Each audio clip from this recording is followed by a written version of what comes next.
I'm increasingly worried with each passing day.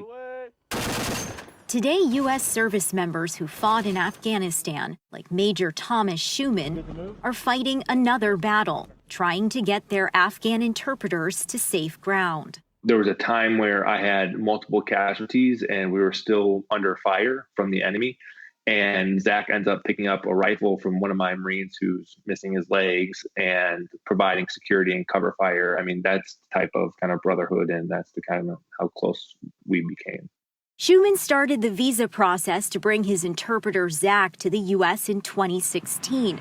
But that special immigrant visa application has been frozen. The contracting company Zach worked for, unresponsive to dozens of requests to confirm his employment. And now, with the U.S. troop withdrawal, the days are more dangerous. The Taliban tracking me, and they are watching me. Zach says Taliban spies in the government obtained his contact information, and now he gets called regularly with threats. And for security reasons, we can't disclose his full name or where he, his wife, and 4 children are located. But this saga has been playing out for more than 12,000 military personnel, veterans, and interpreters, seen here on this private Facebook page they use to air grievances and get advice. Current and former service members are critical to getting these visas, providing guidance and letters of recommendation. But one veteran tells Newsy the process was so convoluted, so desperate and grueling, that what proved most effective was going to members of Congress and to the media. That's why some doubt President Biden's assurances. There is a home for you in the United States, if you so choose, and we will stand with you just as you stood with us. Veteran Michael McCarthy saw an Afghan he worked with get denied. A great many have mysteriously not had their applications approved. In the midst of his frustration, McCarthy is turning to faith.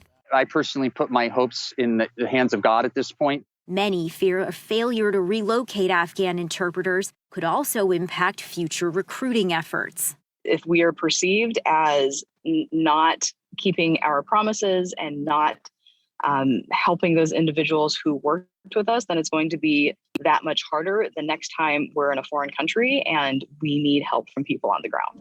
About 18,000 interpreter and translator applications are pending. The Biden administration now saying officials have identified a group in the pipeline that will be allowed to relocate outside Afghanistan as they go through the visa process. But the State Department declined to clarify whether that will help Afghans stuck in the early stages of the application, like Zach, who's in hiding and doesn't have money to flee. For military personnel like Major Schumann, saving them is a duty with no end in sight. I'll continue that fight until we get them here on American soil.